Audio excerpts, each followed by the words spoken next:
Padre, te damos gracias. Gracias por el grupo de hermanos, Señor, por tus hijos, que una vez más, Señor, se acercan a tu casa. Oh, bendito sea el nombre del Señor en este día. Bendito sea el nombre del Señor. Padre, aquí nos hemos congregado, Señor, en este lugar. Señor, hemos venido con distintas situaciones de nuestras vidas diarias, Señor. Algunos vienen con pesar, otros con tristeza, otros vienen alegres, otros vienen contentos. Pero es una gran oportunidad en esta tarde de poder alegrar el corazón de Dios. Padre, recibe este tiempo, Señor, donde vamos a expresar de nuestros labios, de nuestro corazón, nuestro agradecimiento, Señor, por la salvación tan grande. Bendice, Señor, esta hora el tiempo, las oraciones, las alabanzas, tu palabra, los testimonios. Todo lo que vamos a hacer sea para exaltar tu bendito y precioso, maravilloso nombre. Bendice a Jorge, a los hermanos, Señor, que nos van a dirigir, Señor, al camino, Señor, de poder alabar con nuestro corazón a ti, Señor. Que podamos tener un mismo espíritu en esta hermosa tarde, Señor, donde podemos levantar nuestros cánticos, nuestra alabanza, al que vive, al que reina por los siglos de los siglos. Adoramos. Adore el nombre de Dios. Dele gracias. Para ti, oh Jehová, para ti quiero cantar, y mi alma se goza cuando canto para ti. Para ti, oh Jehová, para ti quiero cantar, y mi alma se goza cuando canto para ti. Por tu grande amor eres lo máximo, y mi alma se goza cuando canto para ti. Por tu grande amor eres lo máximo, y mi alma se goza cuando canto para ti. Para ti, oh Jehová, para ti quiero cantar, y mi alma se goza cuando canto para ti. Para ti, oh Jehová, para ti quiero cantar, y mi alma se goza cuando canto para ti. Por tu grande amor eres lo máximo, y mi alma se goza cuando canto para ti. Por tu grande amor eres lo máximo, y mi alma se goza cuando canto para ti. Vamos escalando peldaños, vamos llegando la cruz, sigamos el camino angosto, con Cristo es mucho mejor. Vamos escalando peldaños, vamos llevando la cruz, sigamos el camino angosto, con Cristo es mucho mejor. Viene la recompensa, ya no voy a llorar, tengo a Cristo en mi vida, por eso puedo escalar. Ya viene la recompensa, ya no voy a llorar, tengo a Cristo en mi vida, por eso puedo escalar. Vamos escalando peldaños,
cultos anteriores estuve hablando sobre 4 descubrimientos necesarios para tener victoria en este año sobre nuestros adversarios, basado en los momentos previos a la conquista de Jericó. Luego también tomé un tiempo para enseñar a través de una serie de 3 mensajes titulado Preparativos para la conquista, el 1, el 2, el 3, basado en Josué capítulo 6, y hoy quiero considerar la derrota de Israel ante Jai, basado en el capítulo 7 de Josué, donde entenderemos la diferencia entre la santidad y el pecado. La historia de la conquista de la tierra prometida es muy rica, el libro de Josué es muy rico. Allí vemos cómo Israel viene de cruzar el río Jordán por un milagro de parte de Dios. Dice que era tiempo donde el río se desbordaba, pero hicieron pasar el arca del pacto llevado por los levitas y el río Jordán se abrió en 2 y todo Israel pasó como por tierra seca. También vimos cómo Israel obtuvo una magnífica victoria sobre Jericó y a continuación cómo huye delante de una ciudad tan pequeña como la de Jai. Así que vamos a Josué capítulo 7, versículo 1 en adelante, que dice la palabra del Señor lo siguiente: pero los hijos de Israel cometieron una prevaricación en cuanto al anatema, porque Acán, hijo de Carmi, hijo de Zabdi, hijo de Sera, de la tribu de Judá, tomó del anatema, y la ira de Jehová se encendió contra los hijos de Israel. Después Josué envió hombres desde Jericó a Jai, que estaba junto a Bet-Aben, hacia el oriente de Betel, y les habló diciendo: subid y reconoced la tierra. Y ellos subieron y reconocieron a Jai. Y volvieron a Josué y le dijeron: no suba todo el pueblo, sino suban como 2000 o 3000 hombres, y tomarán a Jai. No fatigues a todo el pueblo yendo allí, porque son pocos. Y subieron allá del pueblo como 3000 hombres, los cuales huyeron delante de los de Jai. Y los de Jai mataron de ellos a unos 36 hombres, y los siguieron desde la puerta hasta Sebarim, y los derrotaron en la bajada, por lo cual el corazón del pueblo desfalleció y vino a ser como agua. Entonces Josué rompió su vestido y se postró en tierra sobre su rostro delante del arca de Jehová hasta caer la tarde, él y los ancianos de Israel, y echaron polvo sobre sus cabezas. Y Josué dijo: ah, Señor Jehová, ¿por qué hiciste pasar a este pueblo el Jordán para entregarnos en las manos de los amorreos para que nos destruyan? Ojalá nos hubiésemos quedado al otro lado del Jordán. Ay, Señor, ¿qué diré ya que Israel ha vuelto la espalda delante de sus enemigos? Porque los cananeos y todos los moradores de la tierra oirán y nos rodearán y borrarán nuestro nombre de sobre la tierra. Y entonces, ¿qué harás tú a tu grande nombre? Y Jehová dijo a Josué: levántate, ¿por qué te postras así sobre tu rostro? Israel ha pecado, y aún han quebrantado mi pacto que yo les mandé, y también han tomado del anatema, y hasta han hurtado, han mentido, y aún lo han guardado entre sus enseres. Amén. Hasta allí nomás la palabra del Señor. Si usted quiere seguir la lectura, lo puede hacer en casa, pero la historia leída nos enseña algunas lecciones espirituales que deberíamos considerar seriamente, no solamente en lo colectivo, sino también en cuanto a la vida personal. ¿Cuáles son algunas de esas lecciones? La primera lección que encontramos es que el pecado produce grandes consecuencias. El pecado, anótelo, produce grandes consecuencias. Capítulo 7, verso 1, como leímos: pero los hijos de Israel cometieron una prevaricación en cuanto al anatema, porque Acán, hijo de Carmi, hijo de Zabdi, hijo de Sera, de la tribu de Judá, tomó del anatema, y la ira de Jehová se encendió contra los hijos de Israel. Note que este capítulo comienza con un gran pero. Pero. Este pero, lo único que quiere hacer es notar, es un gran fracaso en el pueblo israelita. Veamos el pero gramaticalmente. Pero es una conjunción adversativa que produce una contraposición entre dos proposiciones, entre dos propuestas. Como todas las conjunciones, su finalidad es actuar como nexo. Enlazando oraciones, palabra, este pero enlaza el capítulo 6 con el capítulo 7. Y en el capítulo 6, si usted recuerda, tenemos la gran conquista de Israel sobre Jericó. Y en el capítulo 7 tenemos la gran derrota de Israel sobre Jai. Es decir, que ese pero enlaza una cosa y la otra. En el caso concreto de la conjunción pero, lo que hace es oponer un concepto a otro para matizarlo, ampliarlo o confrontarlo. En este caso confronta un capítulo con el otro. Y el cronista acaba de narrar la victoria de Jericó y comienza a contar los motivos de la derrota de Jai. Pero los hijos de Israel. Muchos peros en la vida ha sido causa de muchos fracasos. Hay quienes incluyen en sus conversaciones el pero para presentar las excusas de fracasos a manera de excusas. Por ejemplo, es muy trabajador, pero también muy inmaduro. Tuvimos una hermosa charla, pero luego actué impulsivamente. ¿Se da cuenta cómo el pero contrapone una cosa buena con una cosa muy mala? Pero todo fue tan rápido, pero ahora me doy cuenta que no lo pensé muy bien, pero nunca sospeché las consecuencias. Pero no creí que era tan adictiva, dicen algunos. Pero no creí que era tan malo. Pero hablé sin pensar, se excusan otros. Pero no creí que llegaríamos tan lejos, argumentan otros a manera de excusa. Pero no me cuidé. Ya es tarde, ¿no? Pero no lo sabía. Pero no me lo dijeron, pero creía que era mejor que los demás, pero me equivoqué feo, dicen otros, pero decidí no obedecer, a ver qué pasaba, habrá dicho Acán, ¿no? Decidí no obedecer, a ver qué pasaba. Todo podría resumirse en esta declaración. Muchas de las personas que tienen tantos peros en sus vidas, tiene que ver con esto. Decidí no obedecer, a ver qué pasaba. Pero Acán conocía perfectamente cuál era la orden divina con respecto al tema este del anatema.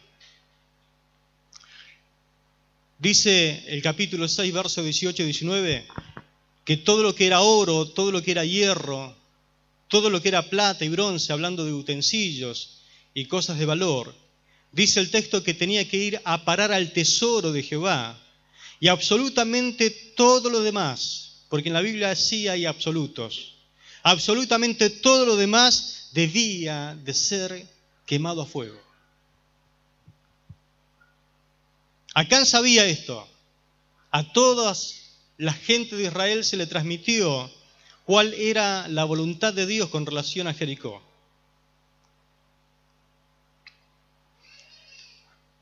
Acán actuó de manera equivocada. Acán transgredió la orden divina. Pecó a sabiendas y luego escondió el anatema debajo de su tienda.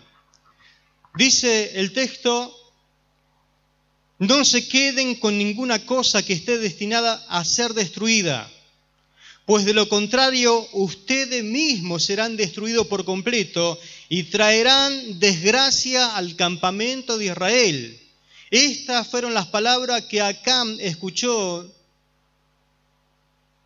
por boca de los siervos de Dios.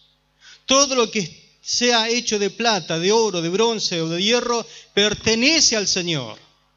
Pertenece al Señor.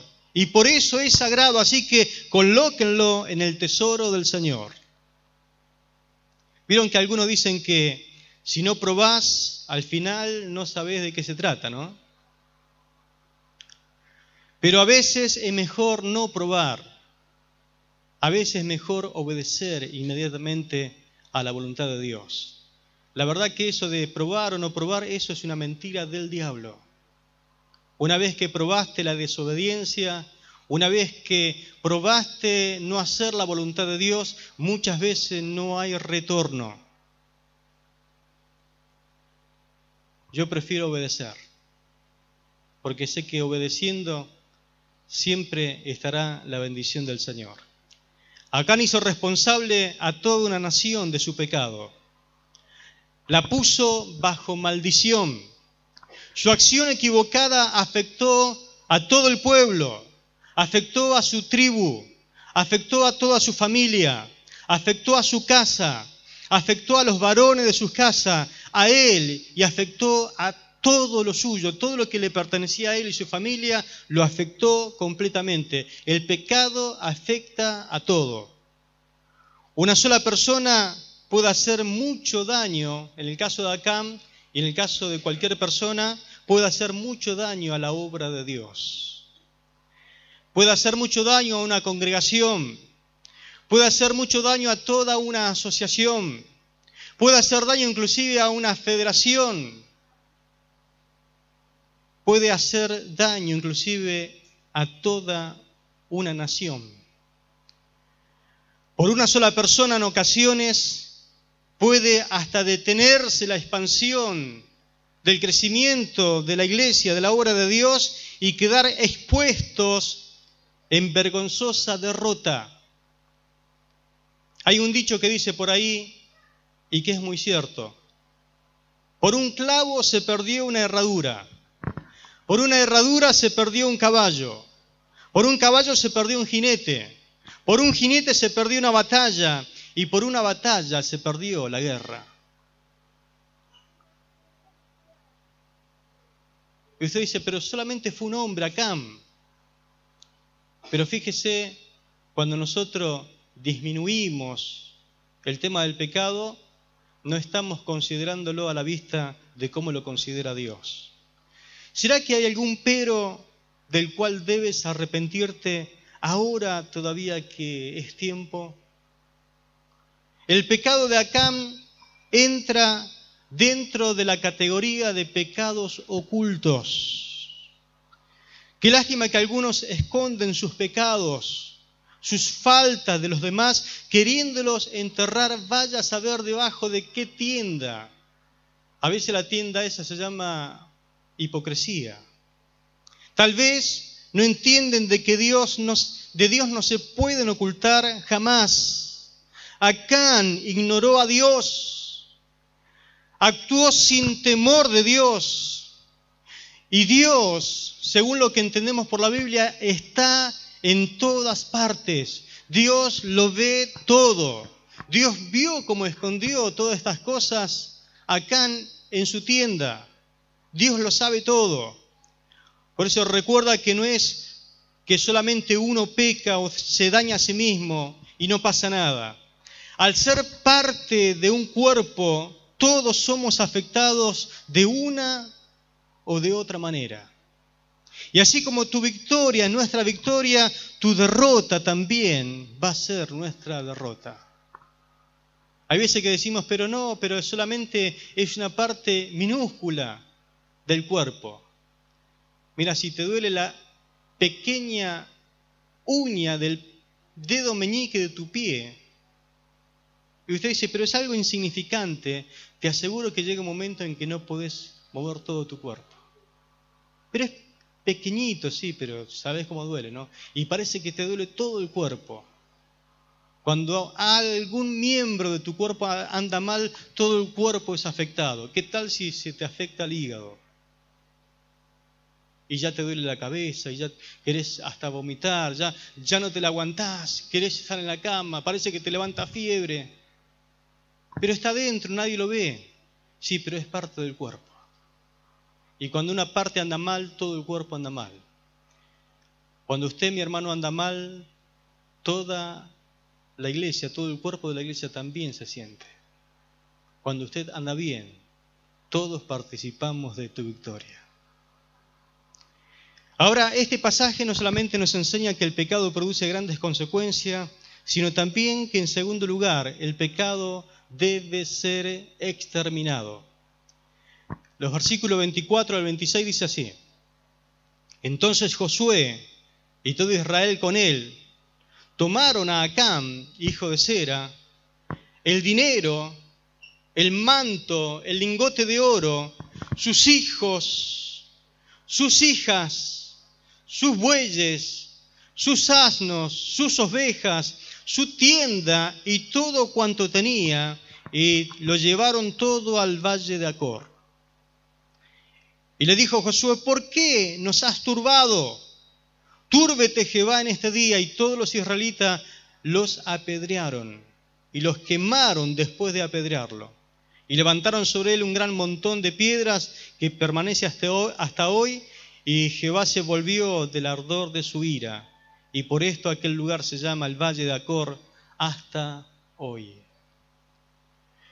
Los pecados ocultos, como todo pecado, siempre siguen el mismo patrón del primer pecado.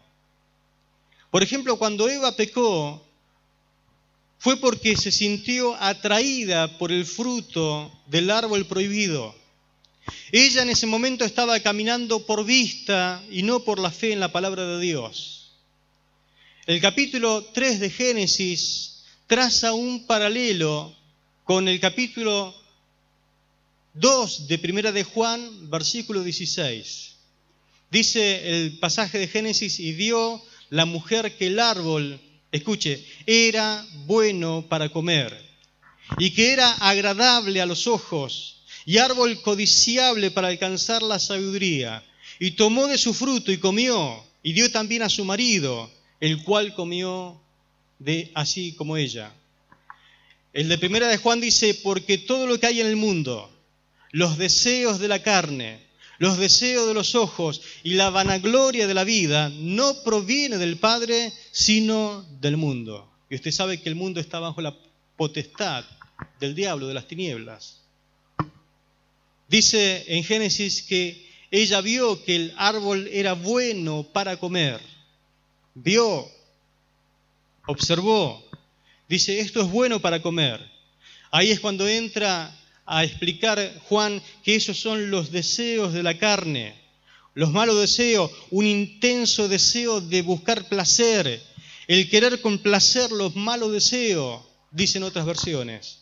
Pero dice que vio también que era agradable a los ojos, y Juan lo explica diciendo que es la lujuria de los ojos, la ambición de querer tener todo lo que vemos. Es un deseo insaciable por todo lo que vemos, dejarnos atraer por lo malo que vemos. Y después dice el texto de Génesis que era deseable para obtener sabiduría. Juan explica que eso es el orgullo de la vida, o el orgullo de poseer muchas riquezas, o el orgullo de nuestros logros y posesiones, sentirnos orgullosos por todo lo que tenemos.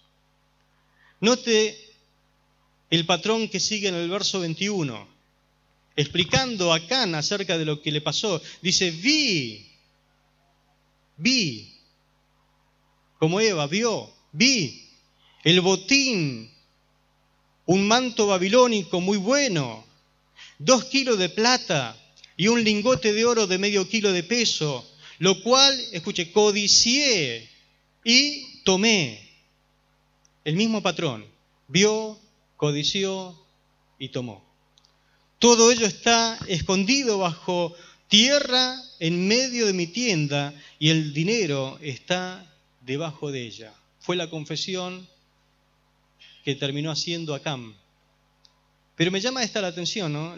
Mucho este versículo que dice, vi, codicié, tomé.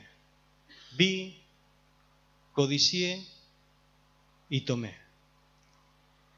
El pecado muchas veces comienza con una mirada. Eva vio el fruto. Lot vio la llanura bien irrigada cerca de Sodoma y rumbió para ese lado. Acaz, el papá de Ezequías, el rey, vio un altar pagano y mandó hacerlo copiar para ponerlo en reemplazo del altar de Jehová. Copió un altar pagano en reemplazo del altar que Dios había dispuesto. Pero el pecado de Acán no consistió solamente en ver el oro, porque ¿qué pecado hay en ver el oro? O ver un manto babilónico, o ver la plata o los utensilios. Quizás hasta ni siquiera pudo evitar eso de verlo. El tema es que lo codició.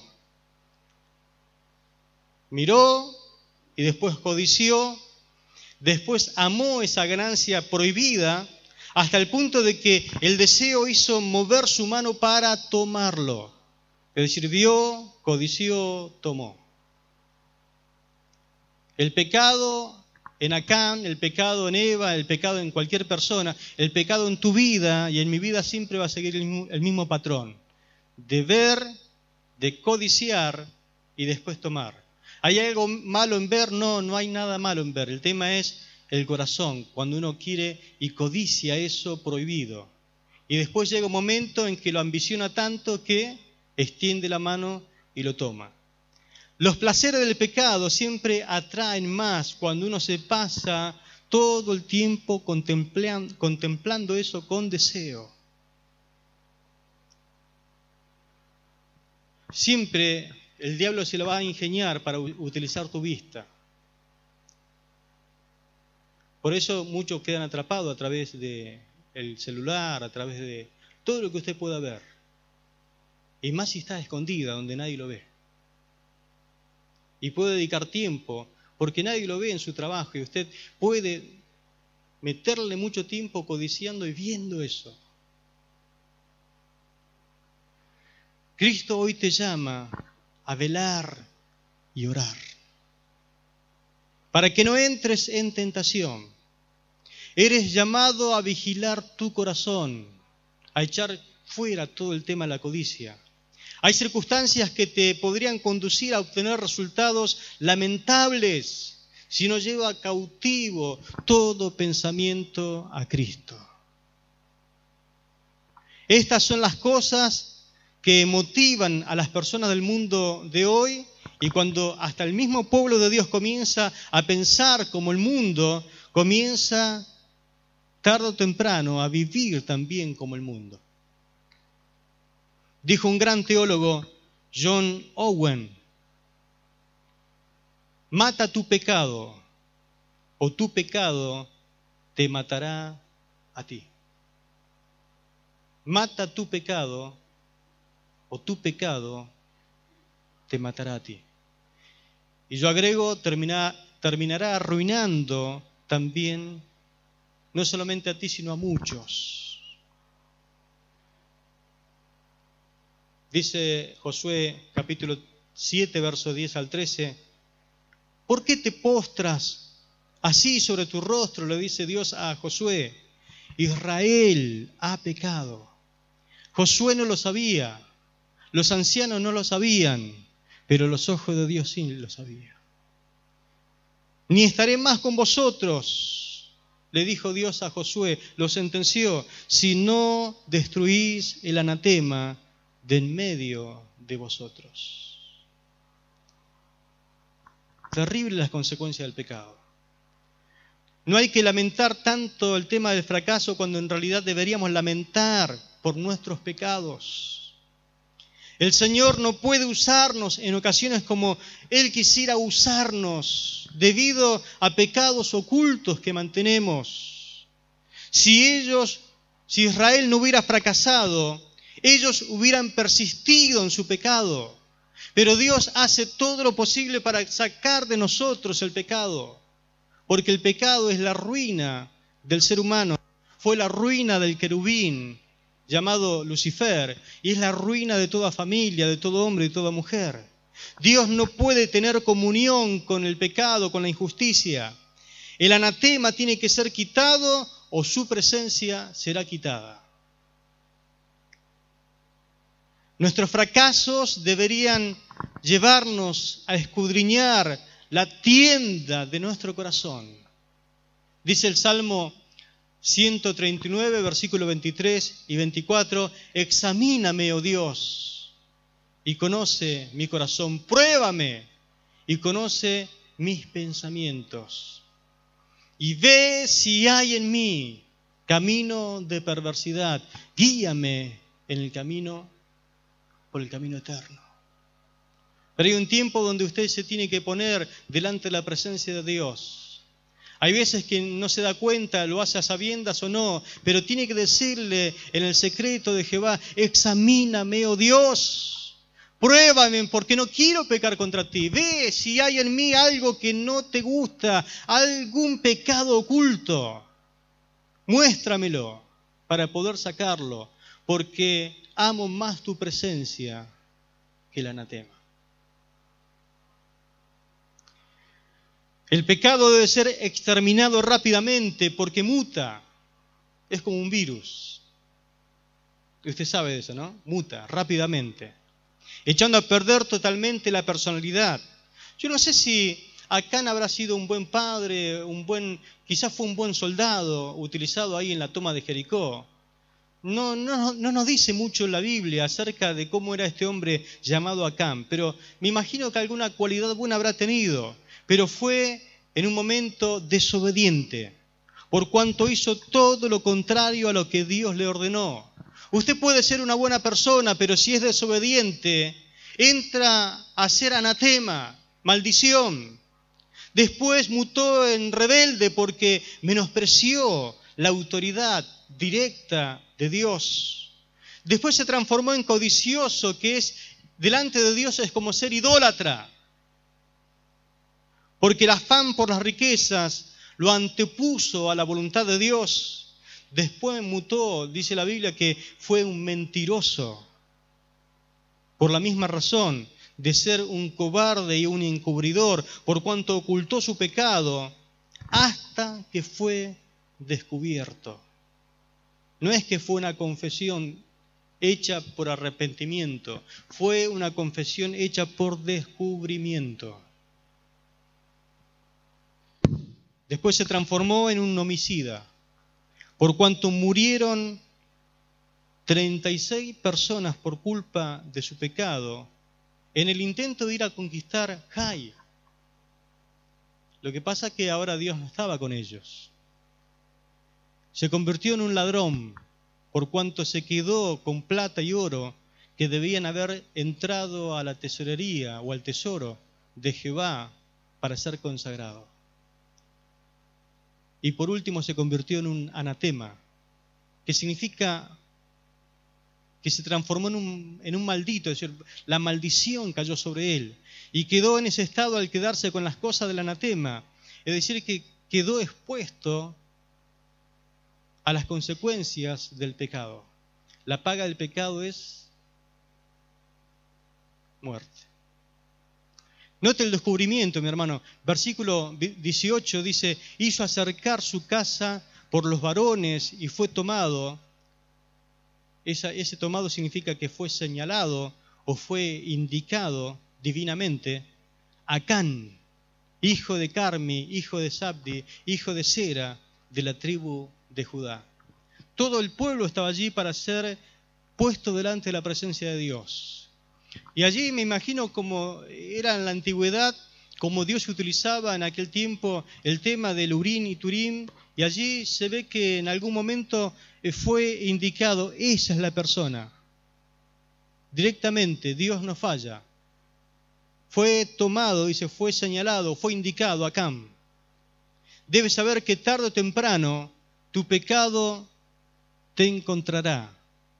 Seas santo, seas pecador, seas cristiano, seas incrédulo, el pecado no falla. Dice Números capítulo 32, verso 23, pero si no cumplen lo que han prometido, pecarán contra el Señor, sepan que su pecado los alcanzará, y en este sentido significa, y pagarán por sus consecuencias.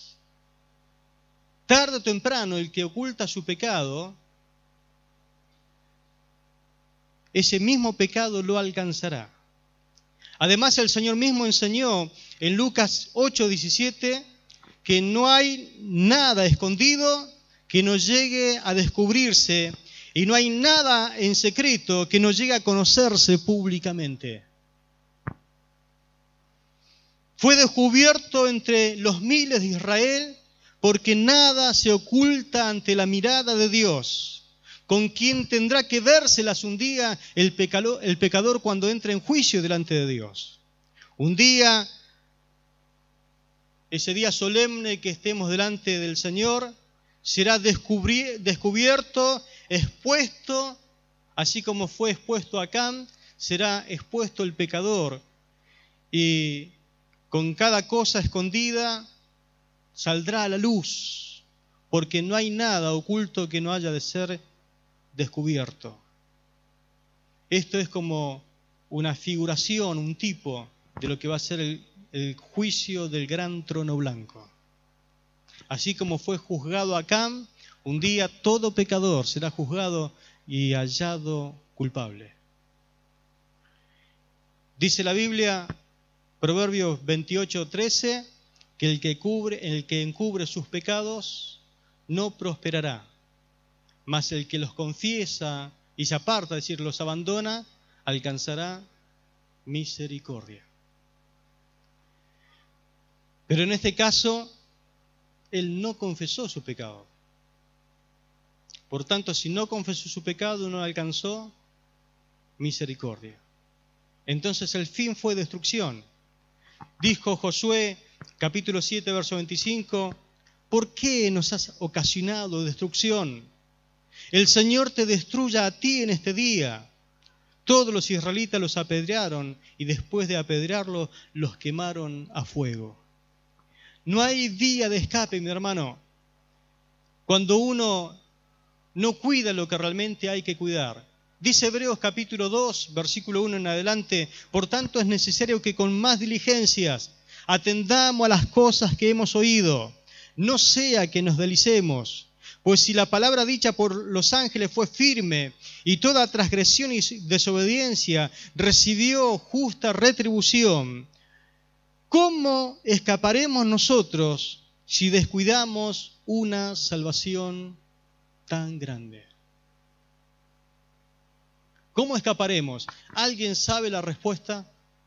¿Cómo escapar si uno descuida una salvación tan grande? Ahora, ¿qué contraste entre lo que fue Rahab y fue Acán? Un contraste entre ambas casas, entre ambas familias. Rahab estaba apresurada diciendo, creamos que podemos ser salvos, y metió cuanta gente pudo dentro de su casa y colgó un bordón rojo diciendo, si colgamos esta señal, rojo, color de la sangre de Cristo, vamos a ser salvos. Israel no nos podrá destruir porque nos prometieron. La promesa de Dios fue que no vamos a ser destruidos. Acán desobedeció la orden de Dios. La primera casa fue salvada. La segunda casa que decidió desobedecer fue totalmente perdida. La fe de la primera y la desobediencia de la segunda hicieron la diferencia. Acán nunca se arrepintió y él tuvo que ser descubierto por el mismo Señor. Yo no sé con quién te identificás hoy, con Rahab o con Acán. ¿Cuál será tu fin? ¿Cuál será el fin de los tuyos? ¿Salvación o destrucción? ¿Hay pecado escondido en el campamento de tu casa? es tiempo de sacarlo. Es tiempo de confesarlo. No que seas descubierto, sino que dice el que confiesa y se aparta es el que alcanza misericordia. Recuerda que no necesitas morir apedreado ni quemado o consumido a fuego por tu pecado. Jesucristo murió en tu lugar. Él pasó por el juicio que deberías haber pasado tú y yo. ¿Para qué? Para que tú vivas por su muerte. Amén. Ahora este pasaje nos enseña que el pecado produce grandes consecuencias. En segundo lugar, que el pecado debe ser exterminado. Y por último, que al ser quitado el pecado, renace de nuevo la esperanza. Al ser quitado el pecado, renace de nuevo la esperanza. Cuando el pecado es quitado, dice el texto, y lo dice la Biblia de punta a punta, vuelve la presencia de Dios como tu guía para ayudarte a cumplir sus propósitos. Cuando su presencia vuelve a nosotros, vuelve el gozo, la expectativa renace, los sentimientos de victorias inundan tu corazón y te sentís un ganador con la presencia del Señor. Amén. La siguiente cita es contrario a lo que la mayoría de las personas hoy en día piensan acerca de la vida, incluidas hasta muchas personas de la iglesia. Fue dicho en un sermón por un predicador británico llamado Robertson. Él dijo lo siguiente: la vida, como la guerra, es una serie de errores. Y él no es el mejor cristiano ni el mejor general que hace menos pasos falsos. La pobre mediocridad puede asegurar eso, pero es el mejor que gana las victorias más espléndidas por la recuperación de errores. Olvida los errores. Organiza la victoria a través de esos errores. Henry Ford, el autor del Ford, habría estado muy de acuerdo en esta declaración de Robertson, porque Ford definió un error de la siguiente manera. Él dijo que el error es una oportunidad para comenzar de nuevo de manera más inteligente. ¿Cuántos en esta noche quieren aprender de sus errores y aprovechar la oportunidad que Dios te da? Josué también habría estado de acuerdo porque comenzó de nuevo. No se dejó amedrentar por el pecado o por el fracaso. Él comenzó de nuevo, pero ahora de una forma más inteligente, y organizó una victoria desde sus errores. La victoria sobre Jai. Una vez que la nación de Israel había juzgado el pecado que había contaminado el campamento, Dios tenía libertad para hablarles con misericordia y dirigirlos para la próxima conquista. ¿Cuántos de ustedes necesitan la presencia de Dios, como el aire que respiran? Pueden decir: Señor, si tu presencia no va conmigo, no permitas que yo dé un paso. Porque tu presencia es lo que marca la diferencia entre cualquier persona de esta sociedad y una persona que es un hijo de Dios. Y Josué entendió eso. Dios le hizo comprender eso a Israel. A pesar de que era un pueblo pequeño, ellos no ganaban la batalla porque eran luchadores o era un gran ejército. Israel, si ganó una victoria, fue porque la presencia de Dios iba por delante e iba por detrás. Jehová peleará por vosotros y ustedes tendrán descanso. ¿Qué es lo que te hace diferente a las personas de este mundo? Si comes como ellos, respiras el mismo aire, todos los días te baña el mismo sol y la brisa pasa por tu mismo, el cuerpo de todos le pasa exactamente lo mismo. ¿Pero qué es la diferencia? La diferencia la marca la presencia del Señor. Ahora, si perdemos eso, es como dijo Sansón: si llegan a cortarme el pelo, las que dejas de mi cabello, llegaré a ser igual que cualquier hombre sobre esta tierra. Reveló el secreto, le cortaron el cabello, y dice la Biblia, él no sabía que ya Jehová se había apartado de él.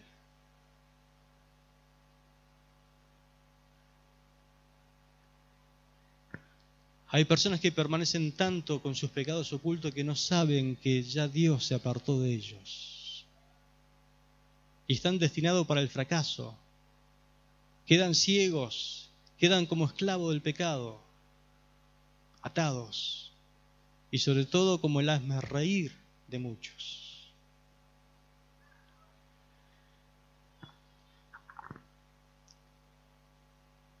Dice el Salmo 37, versos 23 y 24, por el Señor son afirmados los pasos del hombre, y Él se complacerá en su camino.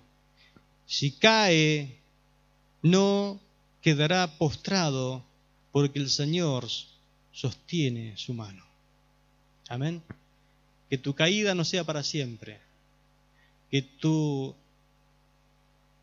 ese trastrabillar no te deje postrado, sino que la mano del Señor está para sostenerte y levantarte nuevamente. No importa qué errores cometamos, el peor error de todos es no volver a intentarlo, porque la vida cristiana victoriosa es una serie de nuevo comienzo, dijo un hombre llamado White. Hoy la palabra de Dios nos ha enseñado 3 grandes lecciones espirituales. La primera que encontraremos es que el pecado produce terribles, graves consecuencias. En segundo lugar, que el pecado debe ser exterminado. Y en tercer lugar, que al ser quitado el pecado, renace la esperanza en nuestras vidas. Que podamos aprender las lecciones inolvidables que nos da la derrota de Jai para nosotros. Oramos al Señor, le decimos: Señor, permíteme experimentar el gozo de tu presencia. Pero si hay algo oculto de lo cual tienes que deshacerte en esta hora, dice la palabra que el que confiesa y se aparta alcanza misericordia.